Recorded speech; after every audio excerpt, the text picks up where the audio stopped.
So, you want to make a historical corset, but which one do you start with? There are so many options and not all of them are created equal. So which historical corsets are great for beginners? And which ones are so difficult they'll turn you into a bawling, babbling mess of jelly on your sewing room floor? Here are my tiers listed on the screen. Most of them are self-explanatory, but the weirder ones we'll cover in detail when the need arises. We've got a lot to cover today, so let's dive in. First on the list, Elizabethan bodies. We start to see fashion embracing bone structures, starting with the middle of the 16th century. I am only focusing on Western fashion here today. You can recognize Elizabethan bodies by their conical shape, over-the-shoulder straps, and exaggerated long center front. Like long. Insert obscene joke I'm struggling not to say long. They were always heavily boned in the front, but we have some extant examples where they were only boned along the lacings in the back, and some that were boned fully all the way around. They typically have wide, shallow tabs at the waist that can be either boned or unboned, and a flat, low bust line that's easy to modify. The center fronts can have a busk, be fully boned across the chest, or even laced center front so you can get dressed.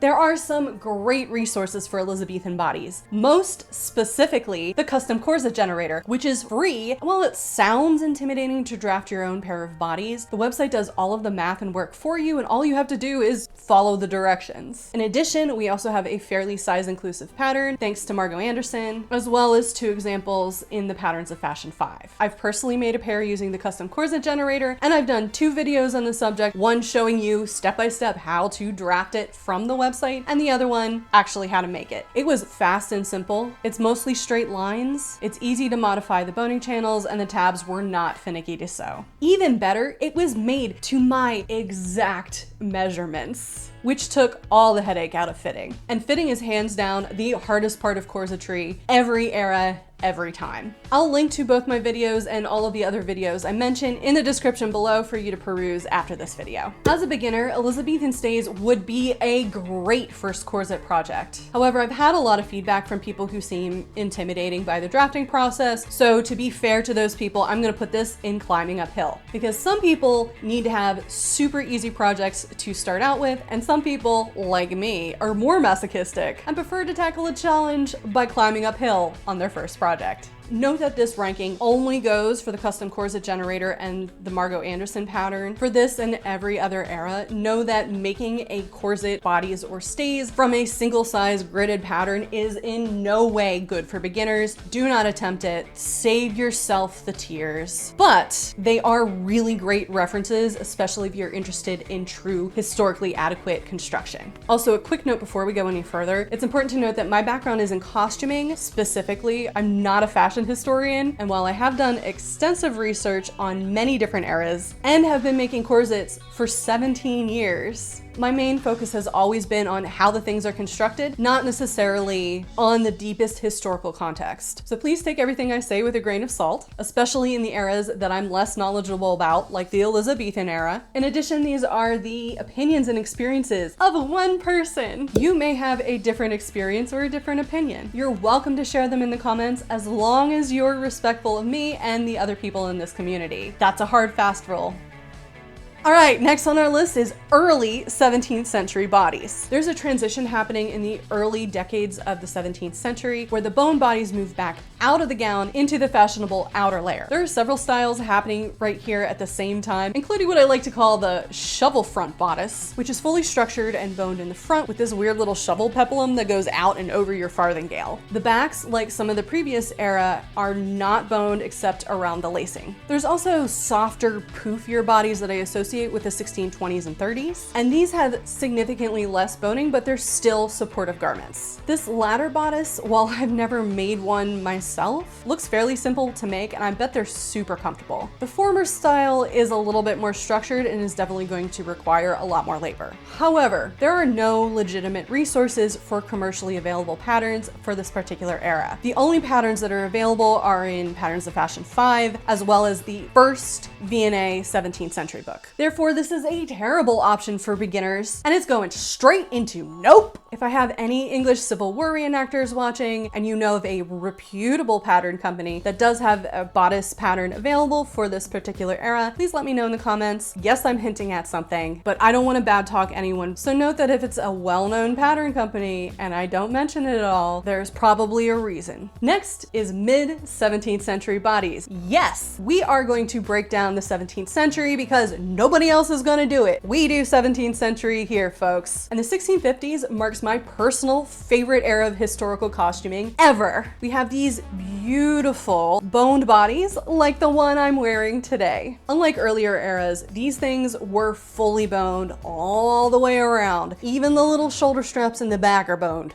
All bones, all the time. Plus the baleen that they were using for this particular era was very thin. So you're talking lots and lots of boning channels that you have to sew into these suckers. My 1660s unicorn took me 2 hours just to sew the boning channels into the bodice. And that was with a sewing machine, and I am a speedy little sucker. These bodies were often made with 2 tightly woven layers of linen, reinforced at the belly with extra linen pieces and paper. The straps were always off of the shoulder, and these bodies always supported a busk in the center front. Y'all, it's a lot of labor. And while the shapes of these bodies aren't particularly hard to sew, there are some strange curves involved. That being said, there's usually only 4 to 5 panels on either side, which means it's not the worst to cut, and you still have that straight low neckline, so fitting isn't that bad considering this is the black hole of costuming.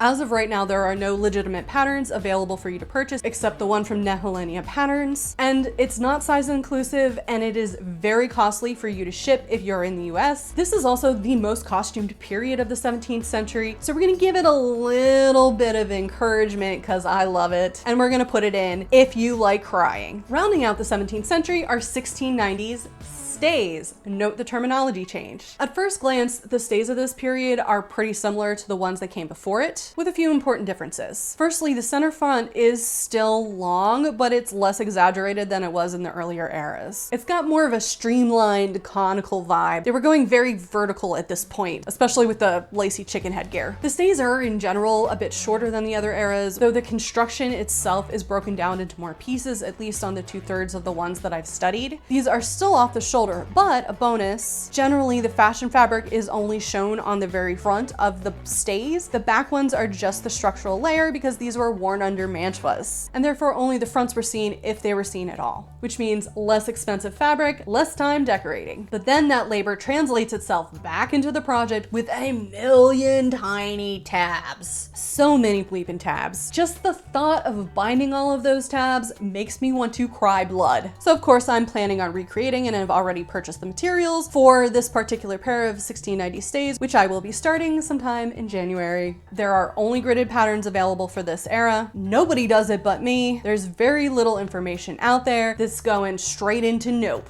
Next is mid-18th century stays. Now there are some changes that happened throughout the 18th century in the shapes of the stays, and I could talk for a considerable period of time about all that nuance, but this is historical corsets for beginners, so I'm gonna stick with the KISS method and break it down into 2 different shapes.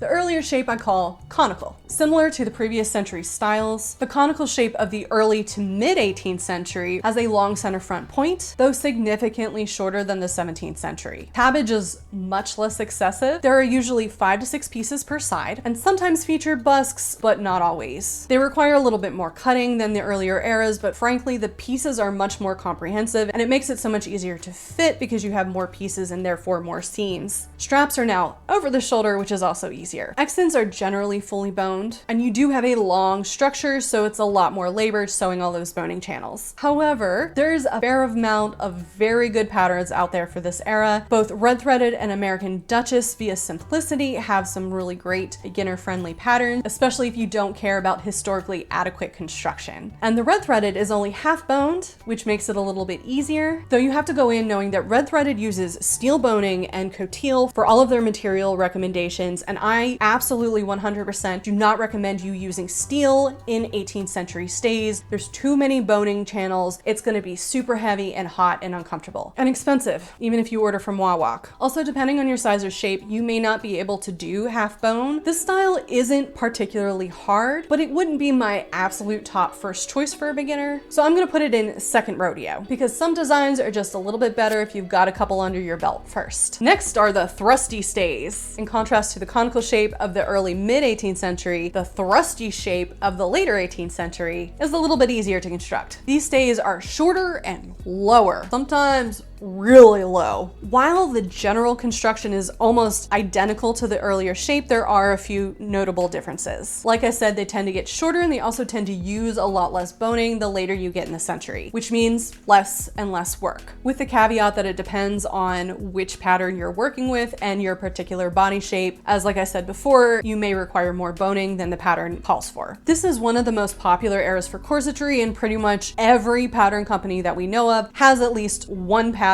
for late 18th century stays. Etsy is also rampant with options, though I highly suggest if you are doing your first or second corset to stick to the tried and true companies that you know are going to have reliable, well-documented instructions and not any kind of wonky drafting. All in all, especially if you're not interested at all in later 19th century styles, this is a pretty good place to start. It's not the easiest and you will have to spend some time fitting it, but we still have those nice straight lines, easy bust shaping. So this is going to go in climbing uphill. With one note, there are two patterns from Scroop, the Augusta Stays and the Cassandra Stays. These are both really great patterns and my go-to recommendation for my friends who are looking to try this era. However, neither of them are beginner friendly. They are more advanced designs. And while I think personally that Scroop has the most detailed, best laid out instructions of all of the indie pattern companies, I would put the two Scroop patterns into second rodeo, not climbing uphill. Next, we've got the 1790s. Oh, the elusive 1790s. Y'all, this era is whack. It's almost impossible to categorize because the designs are all over the place, from very short, awkward versions of the earlier 1780s styles to cupped, shorty versions of the later long Regency stays, and pretty much everything in between. Seriously, every single extant I've seen from this era is shaped differently. What a pain. The 1790s is a fairly underrepresented era, but I have seen more people do stays from this era than they have done the actual gowns on YouTube and such. However, most of the stays that they've done have either been self-drafted or pulled from one of the gridded pattern resources. And as a note for those of you who watched my 1790s white and red ensemble that I just did, you might have noted that I used my Regency Stays for this period, and there's a reason for that, because most of the patterns that are out there available for us to purchase are under bust. There's no bust support because you're thrusting the elbows out and forward. As someone who has a 7-inch difference between their underbust and their full bust measurements, that's just not gonna work. Okay, there's no out and forward, there's only out and down. If you were well endowed, there needs to be some kind of support there. Your chemise is just not gonna do it. I have seen a couple of cupped options, but for reasons I'll talk about in the next section, those aren't gonna work for this particular body. That might not be the case for you. People of all bodies existed in all periods of time, but in this particular era, what documentation and patterns we have are significantly biased towards people with smaller bust sizes. Construction on transitional stays is going to vary depending on which option you decide to go with, as well as your particular body type and how it reacts in stays. Though they are constructed much more simply than earlier eras and should be easy for beginners, because that ease is going to vary depending on your body type and because there are so many options, it's so hard to categorize. I'm gonna put it in second rodeo. You'll need to have some idea of what pattern is going to work for you and knowledge of how to modify the fit to be successful. I personally, after doing a lot of research, am leaning towards picking one of the 1790 stays from past patterns to do my transitional stays. If and only if you have a large cup size and you have tried one of the past patterns,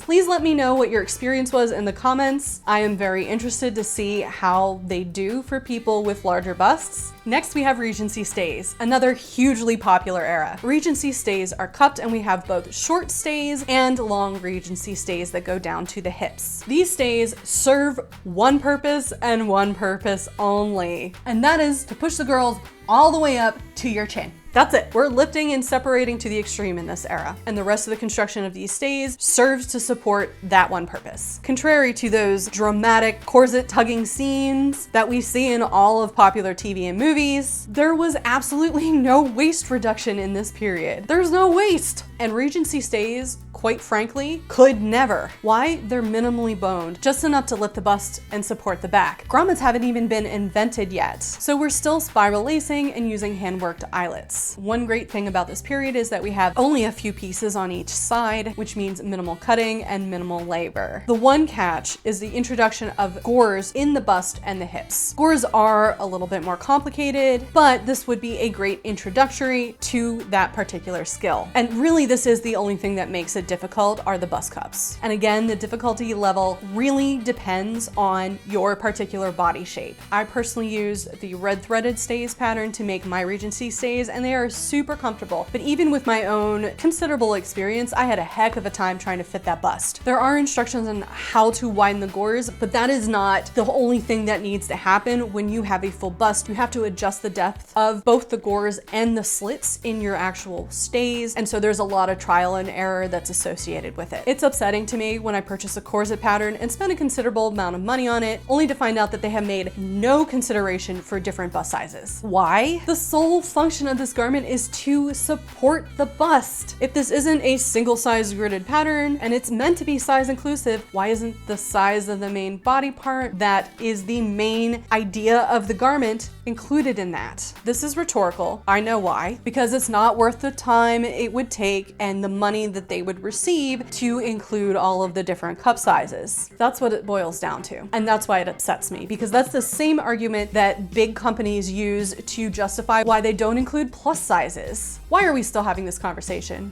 And this isn't just on a certain pattern company. This is almost universal throughout all pattern companies. So I'm not laying blame on any one specific company. We need to start talking about this. We need to start normalizing this and expecting better from our pattern companies. This is a hill I will die on. If you have come across a Regency Stays pattern that does have cup sizes, please let me know in the comments so we can share that with everybody and get a better pattern. Rant aside, I know that I'm the exception and not the rule, so please don't let this intimidate you if this is an era you want to try. Regency Stays are a great place for you to start, especially if you have a smaller bust. If you have a larger bust, you may run into a little bit more difficulties. You'll have to wait later in the video to hear my absolute top #1 pick, but Regency Stays are going to be the first ones going into absolutely. Once we hit the 1830s, things start to change. We say goodbye to stays and welcome in the era of the corset. Prior to about the 1840s, we're still not nipping in the waist. Metal grommets weren't invented until 1828 or 29. And as many of you know, it takes some time for things to trickle down into the norm. If you take a look at 1830s corsets, they very strongly resemble the earlier Regency era, and it's true that you can really interchange these two looks. They work fine for both eras, but there are a couple of small differences. 1830s, your bust is a little bit lower. It's not like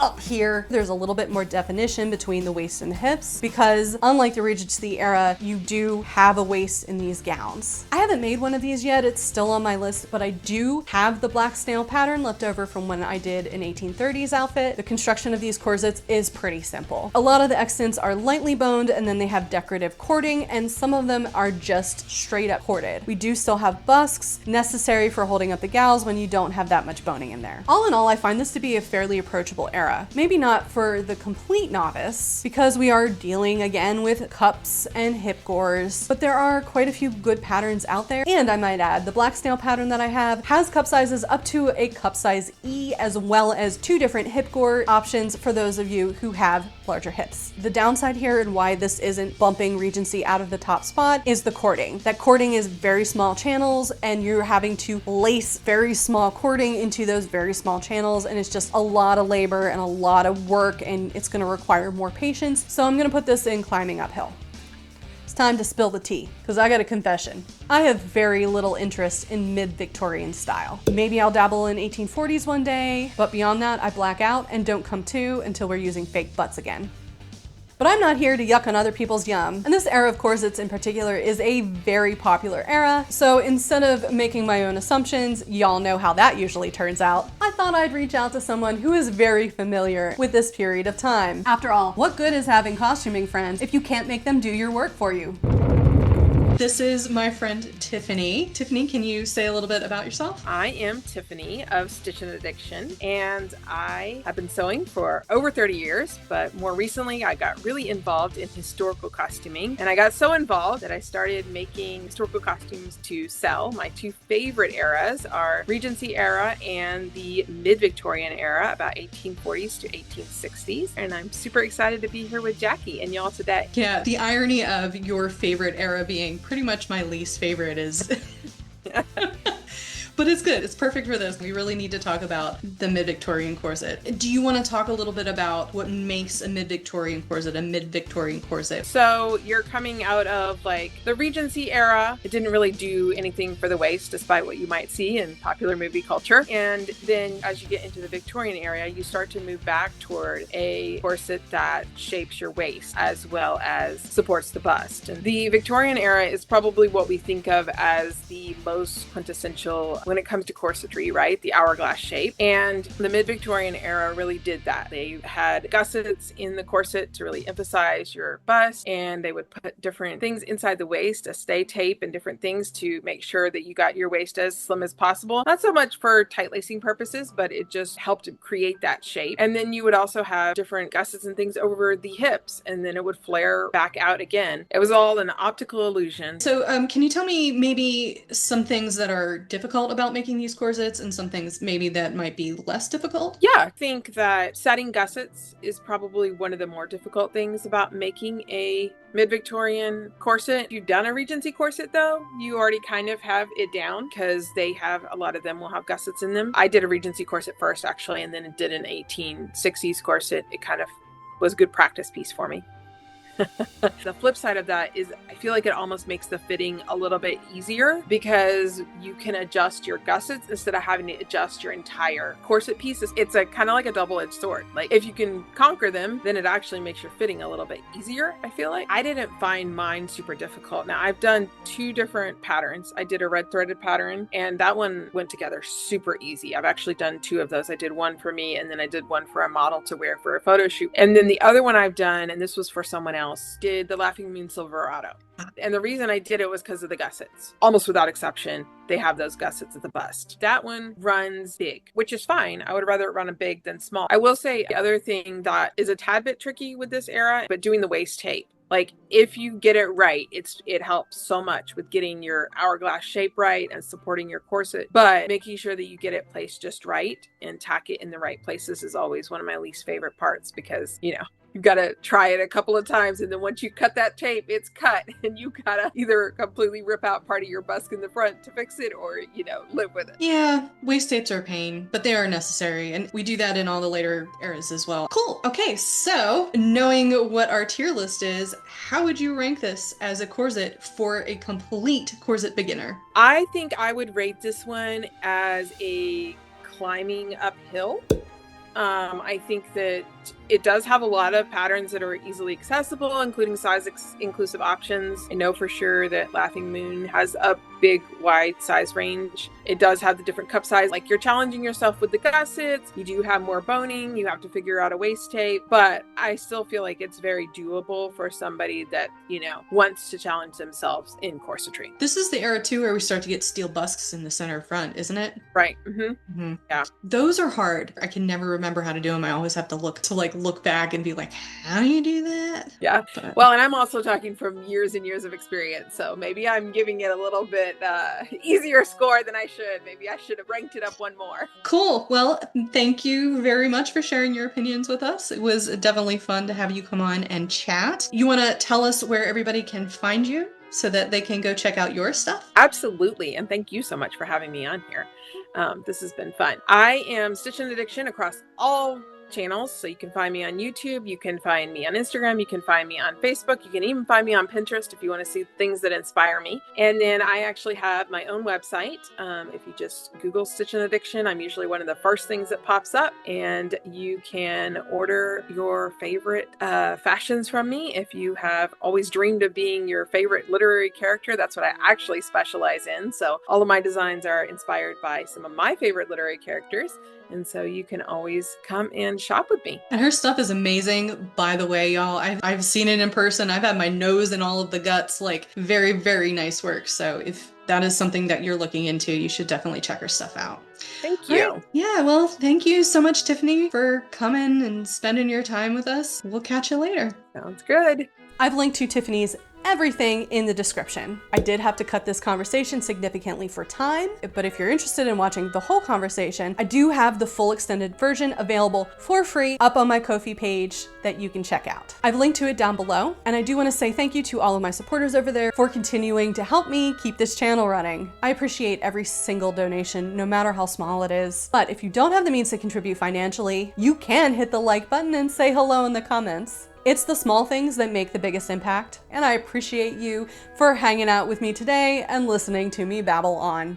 Next is one of my favorites, the 1870s through the early 1890s. Some of the most beautiful corsets come out of this time period: hourglass shape, nipped in waist, decorative lace, and flossing. These hit mid-bust and go down out over your hips, which, unlike other eras, are no longer hidden behind big poofy skirts. Gorgeous curves. But you know what's hard to sew? Curves. Okay, let's make this clear for anyone who may not know this already. These curves are not created by unhealthily tightening your waist, preventing you from breathing, rearranging your organs.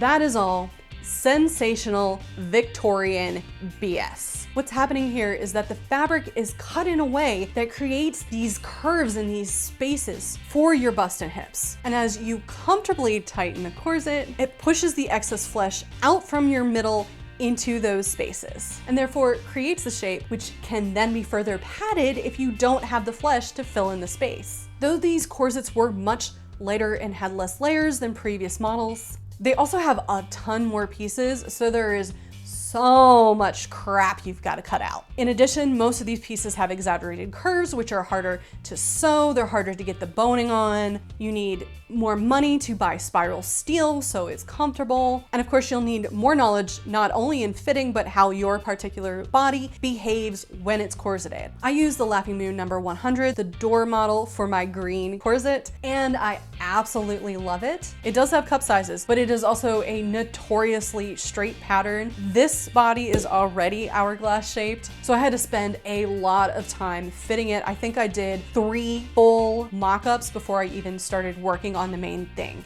It's hard. It's not for beginners. There are a lot of available pattern options, several of which, like I said, have cup sizes. So I'm gonna put this in if you like crying. Next is the Edwardian S-bend or straight front corset. This is a major departure from the previous design, and one specifically meant to be healthier and more comfortable for the wearer. They believe that the old design was putting a lot of pressure on the abdomen, particularly on larger sized individuals, because of the concave curve that happens in that style of corset around the midsection. It curves inward and then goes out, so you have a rounded belly and then you have a rounded bust. Whether that was actually true or just more Victorian sensationalism is another topic for another video, but I do want to hark on the irony that we today in modern society view this particular era as the most extreme, harmful, crazy tight lacing of all the eras, despite that being the absolute opposite of what they were trying to do at the time, because the majority of modern society isn't enlightened like us, and they don't know that those witches were patting the fudge out of their yabos and their hips, then painting over their own photographs to make their waist look smaller. This era is the most fresh in my mind because I literally just finished my S-bend a couple of weeks ago. The silhouette is very distinct with a tilted straight front, a very thrusty, curvy, low bust. If you watched my 2 videos on that make, you know that it took me 3 whole months to make this thing. There was so much labor involved. Did I overcomplicate everything, which made it take longer? Yes, but at its core, the S-bend is a very daunting, labor-intensive corset to tackle for a novice. So what's the most important thing about this era is the proportions of your bust, waist, hips. You need to know how much you comfortably corset down and base your sizing on that, not what your actual measurements are. And while some patterns like the one I used only have a couple of pieces, they are extremely curvy. And what I said in the previous section still applies. It's a lot harder. Even if you're doing a single layer of fabric with bone casing, you really need to have significant experience under your garter belt, so to speak, before you're ready to tackle a project like this. In addition, unless you're very curvy and very squishy, you're going to need to make additional garments on top of the corset in order for it to fit properly. You're going to need a bust improver and a hip improver. So there's literally just more work involved. Do not do this one as a beginner unless you like crying. Next is the Edwardian underbust riding corset. Okay, so I tried not to include any duplicates for particular eras, which was tough because we do see a lot of variations that happen from the 1880s forward. There are morning corsets and sport corsets and ribbon corsets and riding corsets. I could probably do an entire tier list on corsets from the 1880s through the 1910s. But this style in particular, we gotta talk about it because it looks like this. You may recognize this shape. It resurfaces in the 1950s under a different name, the Waspie. This, my friends, is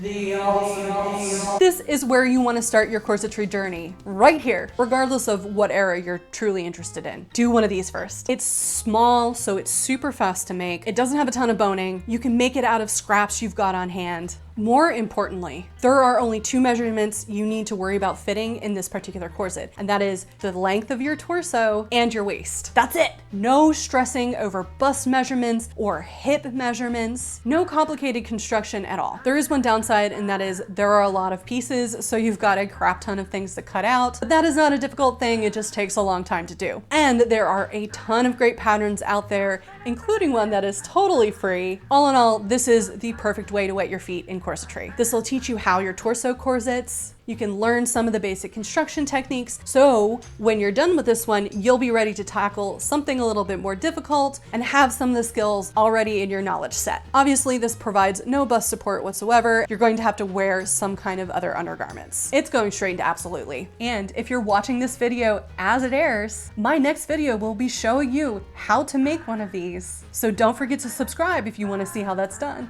Okay, so now we have a weird period of time where fashions are changing, but they're still not one thing or the other. This is the late 1900s through the first couple of years of the 1910s. I don't know very much about this era, but I do know that the extreme curves that were present in the first couple of years of the 20th century chill out a little bit before they jump headfirst into Straighty McStraighterson. The bust is once more up to the mid-bust line. I have seen a couple of people make this style of corset, and I do know of one pattern from our buddies over at Scroop, the Rilla corset. But if this is your era, I would love to hear your opinion, or even if you know of other resources, please share it down below. Just looking at this Scroop pattern, I can see how difficult it is. The seaming is super complicated. It's got some weird curves happening. The boning directions are odd. Plus, you still need to fit the bust and the hips, this time to your body instead of the padding, which could be either easier or more difficult depending on what your body is. This particular pattern does come with bust sizes because we love Scroop, but to me, it's giving similar construction notes to the 1880s, so we'll put it in if you like crying. And then there was the late teens into the 20s, the saddest of all eras for all people with curves. There's no longer any support for the girls, and you're just sucked into this tube that goes way down past your hips to make them less pronounced. Actually, it goes down over your backside. That's how low it goes. If it didn't, this would be going straight to the top of our tiers because it's really basic to construct. Just straight lines, just a tube of coutil. No bust to fit, minimum boning, but fitting your waist, hips, and backside, which is not something we normally have to learn how to fit in corsetry, it's gonna be a lot of work. Whew! Plus, y'all, doing all of those grommets, unless you've got a grommet press, oh, no thank you. This is going to be better if it's your second rodeo. There's one more era I want to talk about, partially because of its versatility and popularity, but also because of its construction, and that is historybounding stays. These are heavily influenced by 18th century construction, but are simpler versions that are way better for someone who's starting out their corsetry journey. Now, a good pair of historybounding stays is one that isn't fully boned, comes with a stomacher, and doesn't have tabs. I have made the autumn stays. While that That particular pattern isn't great for beginners because it has some weird sizing. It's got like a small, mid, plus sizes with the intentions of you